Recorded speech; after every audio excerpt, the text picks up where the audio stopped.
guys, how's it going? I just wanted to make a quick video here today, just letting you know a little bit of maintenance I do on the trailer, just like everyone else has to do. Also a bit of a rant, I guess, about these trailer brakes that never seem to last, especially here in Newfoundland. I know all you guys know what I'm talking about. Anyway, as you can see, I already have the old backing plate and brake assembly completely removed. I just took the trailer out there the other day. It was a nice day, and do my pre-season checks, try and get everything ready. And of course, as per normal, one of the 4 brakes was not working. So quickly found out which one it was, hence here we are now. Alright, so just about to install the new backing plate. And guys, I can't say it enough to everybody, because I learned the hard way with this. Please make sure you have as much anti-seize as possible on the nuts, bolts, anything you have to remove in here. And I'm sure you guys can see that there now. It's completely covered. Also, everything's rust checked. Not sure how well that's going to hurt and help here, but it actually, the anti-seize makes a world of difference for when you have to remove this stuff, because for the most part it lasts 1 season or 2 seasons. It's absolutely terrible. The pads will last a long time, but from my experience, the electromagnets are what keep failing. And depending on the shape of the pads, it's just as easy. It's like $20 in the difference for a whole backing plate, a whole new assembly with the electromagnet, rather than just replace the electromagnet.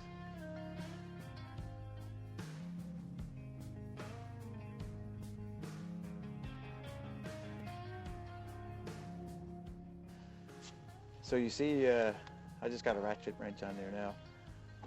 Tighten it up, 5/8. I just disconnected the old wire, and now I'll make a quick or temporary connection to test the new magnet to ensure it's working properly.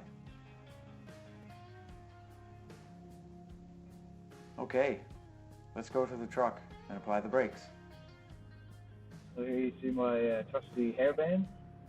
It's my assistant for applying the brake.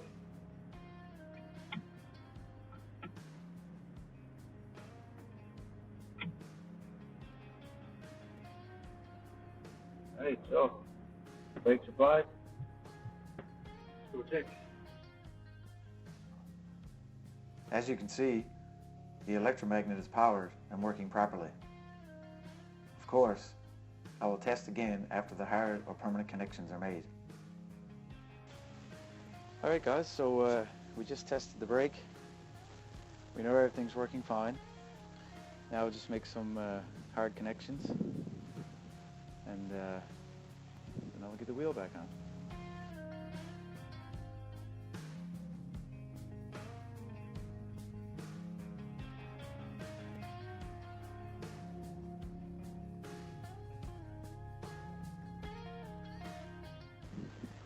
There you have it. So that's the new connection. And just feed that wire back a little bit. But first, now we'll just heat it up. Use the torch to shrink down the heat shrink for your water seal against your electrics. Yeah, so there's the connection, guys. Just remember, it's only a simple DC circuit, very easy. So it doesn't matter which you check your line for your power. It doesn't matter which side it goes to. Just to clarify that for anybody who's wondering, you just have a small line voltage coming in, and it'll travel through your magnet, and the back out through is back to ground. Just so you're aware, in case anyone was asking, it really doesn't matter which line you connect up to your power. Anyway, let's get this torch going. And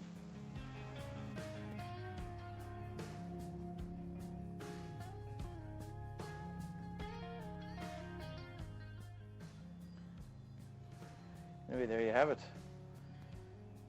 Nice permanent connections, waterproof.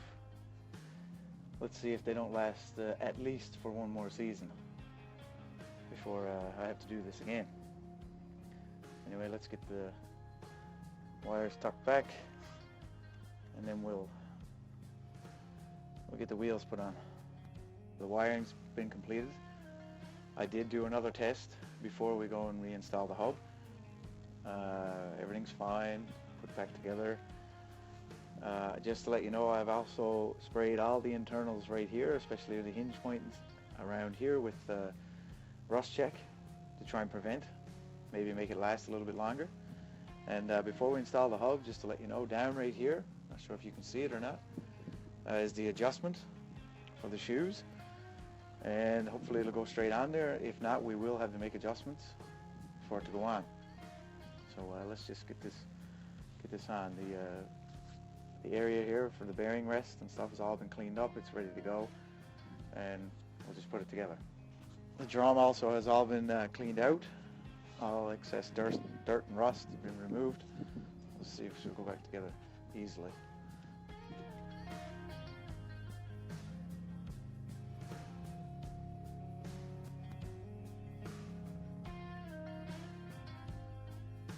Here you see the bearing, the cap, the lock nut. Everything's already very well greased. So let's get some of this stuff put in place.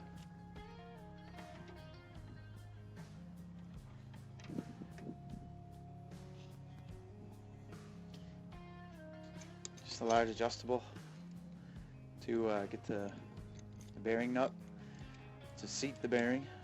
It's actually recommended to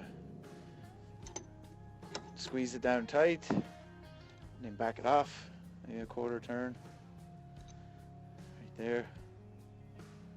So now the bearing, the hub, everything should be centered, everything's free, and we can install our locking pin, our locking cap. There's a flat spot on top of the axle here. This is how this fits, like that. So make sure your locking mechanism goes back in place to prevent the bearing nut, the axle nut, from spinning off. Now I'm just going to apply some grease to the bearing. Make sure that we have enough in there. Grease actually goes all the way to the back of the hub and assembly, and it comes out across towards you as a passageway for the grease. So before I put the wheel back on, I just wanted to check again. The brake's applied right now, and this very tight. As you can see, I cannot move it in the direction of the brake. So as far as the braking and everything, it seems to be okay. But I'll definitely take it for a test run, and if I need to adjust the brakes, then it's just come back here, remove the wheel, do the adjustment underneath, and set it up again. Hey guys, here is the small tabs that come in the back of your backing plate, which enable access to adjust your brake shoes. Just don't forget to check if you get a new backing plate assembly.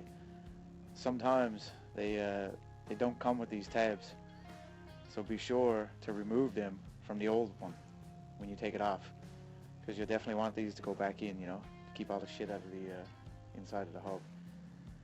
And they go on. They're inside here. I don't know if you can see the hole right here. That's where they go. There's two. And if your old ones are a little bit slack, what I do, I just pack them right full of grease so that they get in there and they stay in nice and tight, you know. So you know, there's no chance of them falling out while you're driving. Just remember that, okay?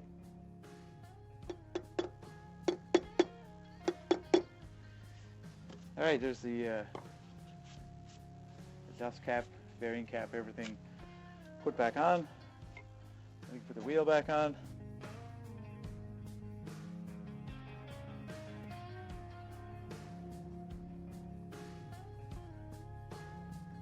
Okay guys, so as you see, this is not a difficult job whatsoever.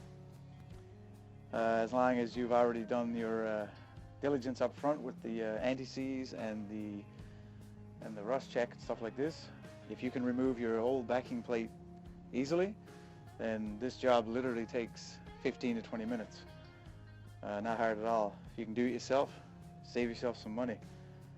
So I'll just torque this back up now and head it on the road and give her a test. The other wheels have already been checked, maintenance performed. So anyway, I should be good to go now for the winter. I guess I should also note that this trailer hardly moves during the summer, which is another reason why everything gets seized up and rusted. So if you guys have access to your trailers and you can use them in the summer, or you are using them, best kind, maybe nothing's happening. But this is for the people who are not using their trailers. But it's just general maintenance anyway, right, for anybody. So yeah, my apologies if the video is a little bit long. Like I said, literally it takes 15 minutes to do this job, but when I'm messing around with cameras and microphones and stuff like that, it definitely takes a bit longer. And of course, I talk a little bit, there's no doubt about it. So if anybody got any comments, questions, anything, you know, please go ahead. Anything you saw that can be improved on, anything I'm doing wrong, just let me know. And maybe I'll get it put in for the next video, or yeah, anything to help continue to make the videos better. So I really appreciate any feedback. All right, that's it for now.